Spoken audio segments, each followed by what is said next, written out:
So, in somewhat of a concerning development, for 3 consecutive days from the 1st to the 3rd of July, a Russian drone flew unchallenged over Ukrainian air bases.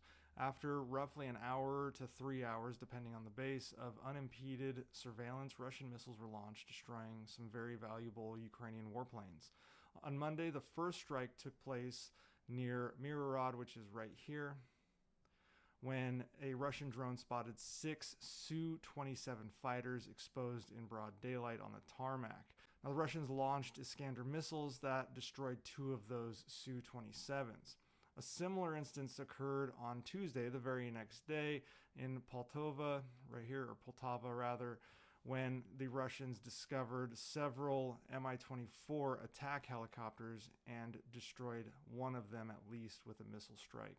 Now, the third attack on Wednesday, the next day, so 3 consecutive days, targeted this region right here, Kryvyi, and I don't know if I'm saying that right, but that is where that was located. This attack struck a single Su-25, a decoy Su-25, and a Ukrainian MiG-29 fighter jet. So since last fall, Russians have attacked Ukrainian airfields consistently. They've eliminated 2 of those Su-27s, 3 of the MiG-29s, a Su-25, which is right here, as well as at least 1 Mi-24 attack helicopter. And unfortunately, this is an unsustainable rate of loss for the Ukrainian Air Force because they have fewer than 100 operational airframes when it comes to fighter aircraft and just 50 or so helicopter gunships. And yes, newer and better aircraft are being supplied by Ukraine's allies, including 85 Lockheed Martin F-16s and roughly a dozen or so Mirage 2000s. The issue is, though, these F-16s and these Mirages will also be vulnerable to Russian drone and missile strikes as long as they are parked in open and broad daylight with no defenses. And it's really an air defense crisis here. Normally, a military would safeguard their most critical bases with layers of surface-to-air missiles. However, the Ukrainian Air Force and Army are struggling to simultaneously defend cities, major troop concentrations, and frontline bases, such as those that were struck. So basically, the Ukrainian government has to pick whether it needs to defend its people, whether it needs to defend its frontline soldiers, or defend critical assets such as fighter aircraft and attack helicopters. They don't have enough air defenses currently to cover all of them simultaneously. And it is evident that in their effort to prioritize saving their people's lives in the cities, they have left their airfields woefully unprotected. The Russian drone that surveilled Poltava was visible to ordinary Ukrainians on the ground for 3 hours before the Iskander missile struck. Clearly, there was just no means to shoot it down. However, assistance is on the way for Ukraine in this area. The United States has announced a $2.3 billion aid package that will draw from that $60 or so billion aid package that was approved by Congress, and it will reportedly include various air defense systems such as Patriot missile batteries, as well as NASAMS missiles.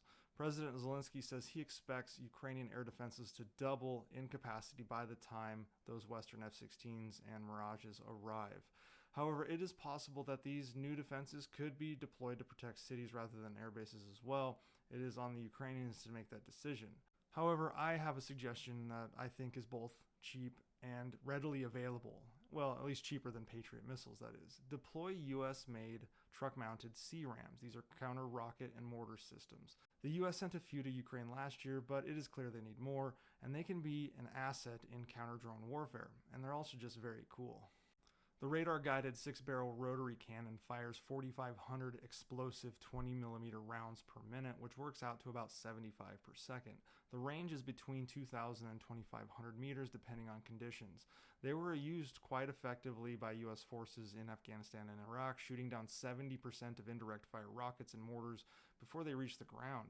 A single CRAM can cover a 1.5-kilometer radius. Plus, the U.S. and its allies are swimming in 20mm rounds, and these are mobile. They can be moved around an airfield, changing their positions. They also can be in hardened structures that open up and close. And, of course, I would not leave you without showing one in operation.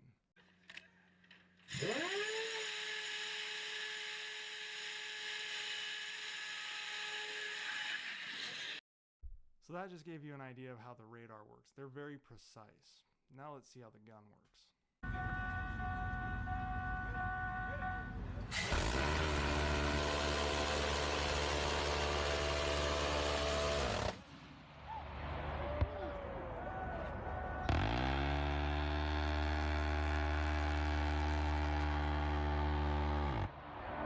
Now, the reason you see kind of these lines like this is basically the CRAM is trying to stay ahead of the mortar that's falling to the ground and shoot it out of the air. And again, it was 70% effective back in Iraq and Afghanistan, likely more effective now.